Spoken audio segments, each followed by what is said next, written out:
కొరింథీయులకు రాసిన మొదటి పత్రిక 11వ అధ్యాయం. కొరింథీయులకు రాసిన మొదటి పత్రిక 11వ అధ్యాయం 20వ వచనం నుండి. కొరింథీయులకు రాసిన మొదటి పత్రిక 11వ అధ్యాయం 20వ వచనం నుండి. మీరందరూ కూడి వచ్చుచుండగా మీరు ప్రభురాత్రి భోజనం చేయుట సాధ్యము కాదు. ఏలయనగా మీరు భోజనము చేయనప్పుడు ఒకని కంటే ఒకడు ముందుగా తన మట్టుకు తాను భోజనము చేయుచున్నాడు. ఇందువలన ఒకడు ఆకలిగొనును, మరి ఒకడు మత్తుడగును. అది ఏమి? అన్నపానములు పుచ్చుకుంటకు మీ గిండు లేవా? ఆగుదాం. కొరింథీ సంఘంలో లాస్ట్ సఫర్ జరుగుతుంది. ప్రభురాత్రి భోజనం జరుగుతుంది. ఆ ప్రభురాత్రి భోజనాన్ని ఎలా తినేస్తున్నారట? వెనకాల వారికి ఉంటుందా ఉండదా అని ఏమీ ఆలోచించకుండా ఎవడ పీకల దాకా తినాలో పీకల దాకా తినేస్తున్నారంట. ఇలా పీకల దాకా తినేస్తే పౌలు గారు అంటున్నారు, అరే కనీసపు ఇంకిత జ్ఞానం లేదు. ఒకడు బాగా తినేసి మత్తెక్కిపోతున్నారు, మరొకడేమో ఆకలితో ఉంటున్నాడు. వెనకాలోని ఆకలితో ఉంచకూడదని నీ కడుపుకి నీకు అర్థం అవట్లేదా? మరొక 10 మంది ఉన్నాం, 10 మంది సమానంగా పంచుకోవాలి ఈ గుప్పిడి మెతుకులని మీకు అర్థం అవట్లేదా? ఊరకే ఒక్కడవే ఎలా తినేయాలనుకుంటున్నావురా అని పౌలు గారు తిడుతున్నారు. నెక్స్ట్, ఈ ఆహారాన్ని గురించి ఆయన మాట్లాడుతూ మీకు ఇళ్ళలు లేవా? ఎవరు అన్నారు తెలుగులో సామెత? కొంచెం తగ్గిస్తాం. ఎవరు అన్నారు తెలుగులో సామెత? ఫ్రీగా దొరుకుతానట అంటే ఇంకా తినాలనిపించాలి కానీ ఇంక తినడానికి అదుపు ఇంకేమి లేదన్నమాట. దీన్ని దేవుడు ఎంకరేజ్ చేయడం. నేను మళ్ళీ చెప్తున్నాను, తిడతాడు. నీ చంచికి నీ ప్లేట్కి ఎంత సరిపోదో అంత మాత్రమే ఆలోచించి పట్టుకోవాలి. అత్యాశకి వెళ్ళిపోకూడదు. అంటే ఎంత తినాలి అంత తినాలనుకోండి, కటౌట్ ఎప్పుడు కరెక్ట్గా ఉంటుందండి. ఎక్కువ తినేసాం అనుకోండి, చెప్పండి, వెనక ముందు సాగిపోతాయి. నిజంగానే మనం ఎంత తినాలో అంతే. అంటే మన బాడీకి కొలత ఉంటుందో కొలత ప్రకారం తినాలి. అత్యాశకు తినడం. మళ్ళీ క్వశ్చన్ అడుగుతున్నాను నేను, తినడం తప్పు అంటారా రైట్ అంటారా?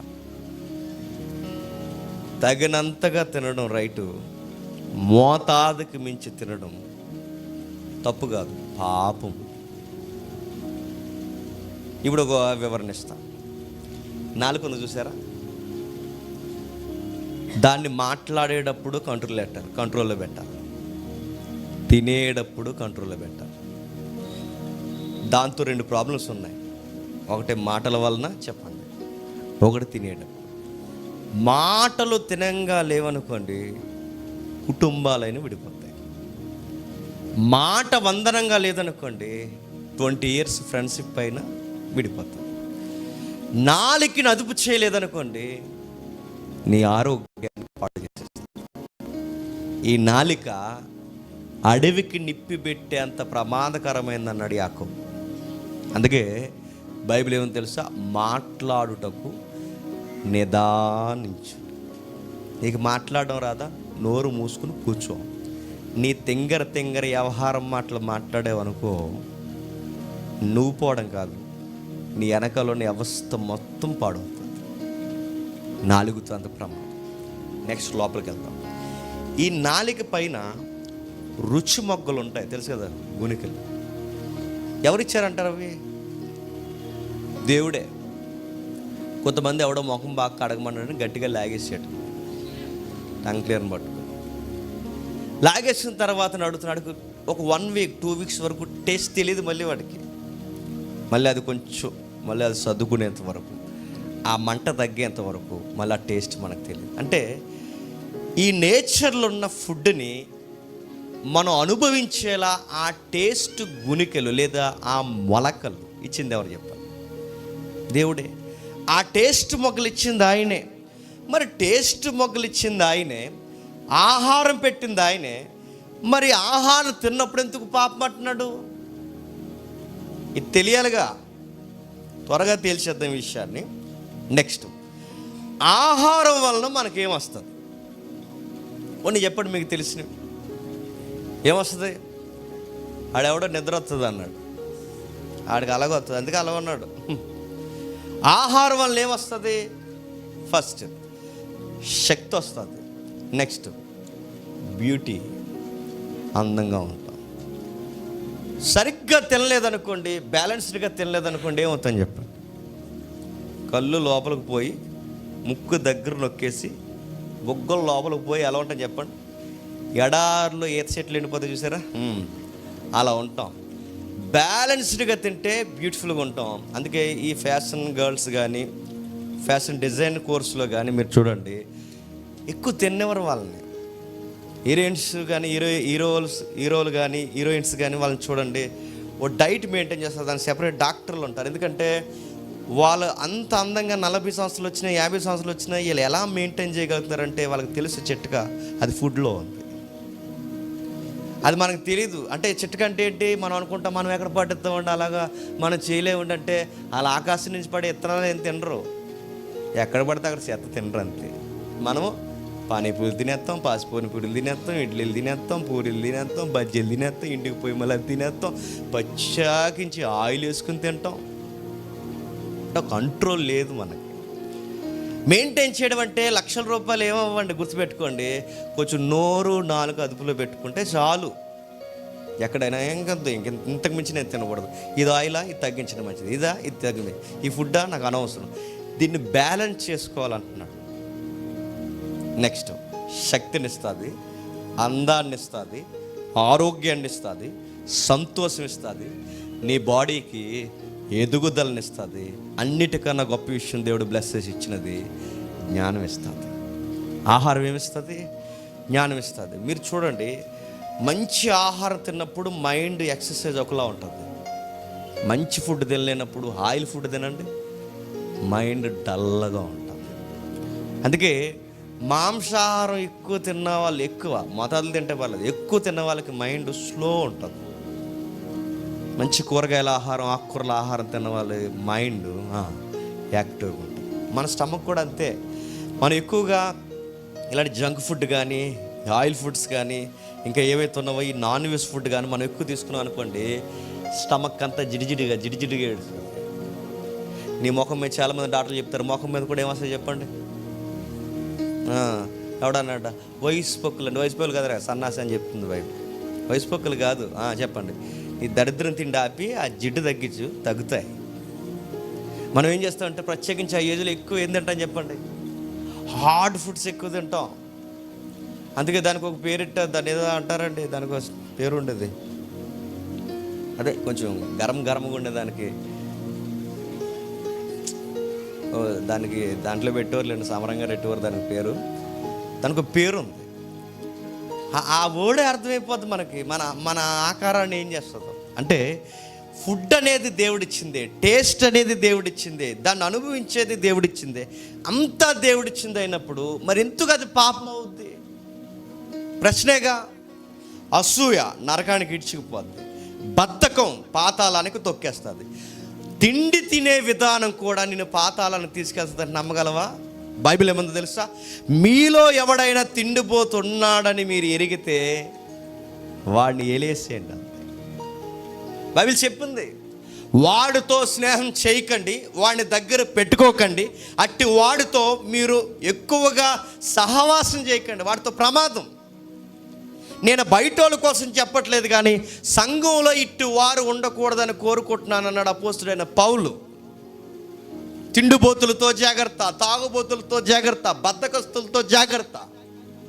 ఇట్టు వారు సంఘంలో కానీ ఇంట్లో కానీ ఉండడానికి వీల్లేదు. బైబిల్ చెప్తుంది, ఇదిగో చాలా ఎలిబరేట్గా మాట్లాడింది. ఈ ఫుడ్ విషయంలో చాలా నొక్కి మనకు సెలవిస్తుంది. మరో వచనం చూడండి, కొరింథీయులకు రాసిన మొదటి పత్రిక, ప్రతి రెఫరెన్స్ చూడండి. కొరింథీయులకు రాసిన మొదటి పత్రిక 6వ అధ్యాయం 11వ వచనం చూడండి. అన్నిటి యందు నాకు స్వతంత్రం కలదు, కానీ అన్నీ చేయదగినవి కావు. అన్నిటి యందు నాకు స్వతంత్రము కలదు, కానీ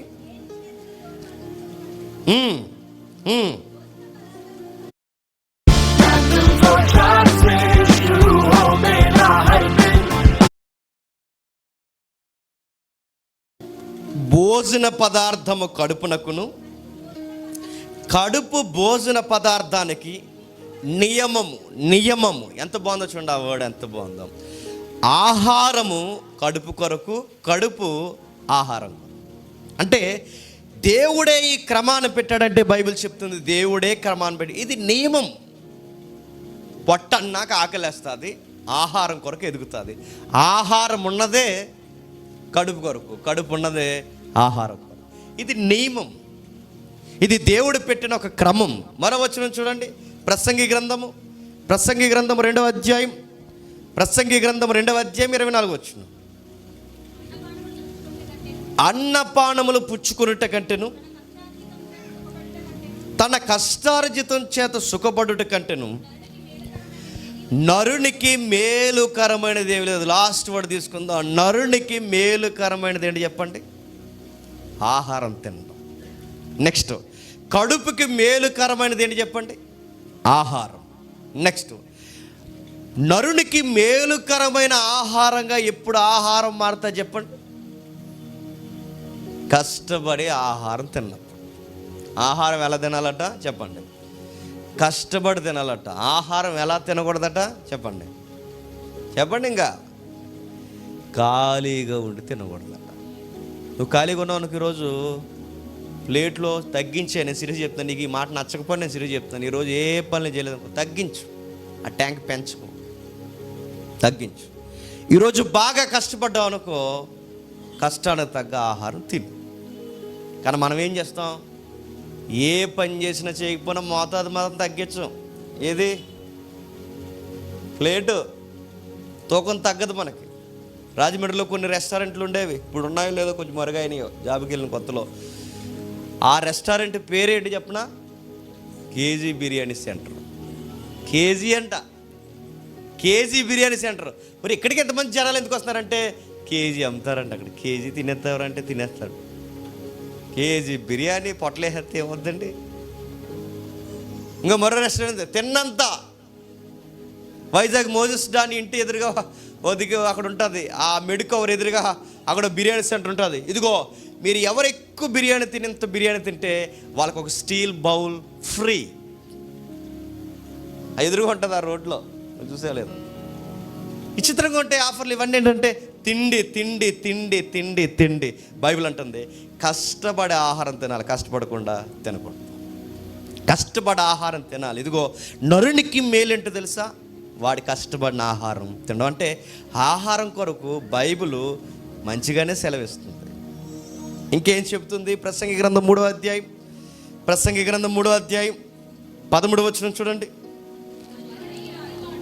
మరియు ప్రతి వాడు అన్నపానములు పుచ్చుకొనుచు తన కష్టార్జితం వలన సుఖము అనుభవించుట దేవుడిచ్చు బహుమానమే. మరొక విచిత్రమైన వర్డ్ ఉంది. ఆహారం ఏంటట? దేవుడిచ్చు బహుమానం. అంటే దేవుడు చేసే మేలు కష్టపడిన ఆహారం తినడం, దేవుడిచ్చే బహుమానం కష్టపడిన ఆహారం తీసుకోవడం, దేవుడు కడుపు కొరకు ఆహారాన్ని అనుగ్రహించడం. అంటే అడుగడుగున ఆహారం కొరకు బైబిల్ ఏం చెప్తుంది చెప్పండి? మంచిదే అని చెప్తాం. నెక్స్ట్ ఇంకేం చెప్పింది? కొన్ని వచనాలు త్వరగా చూద్దాం.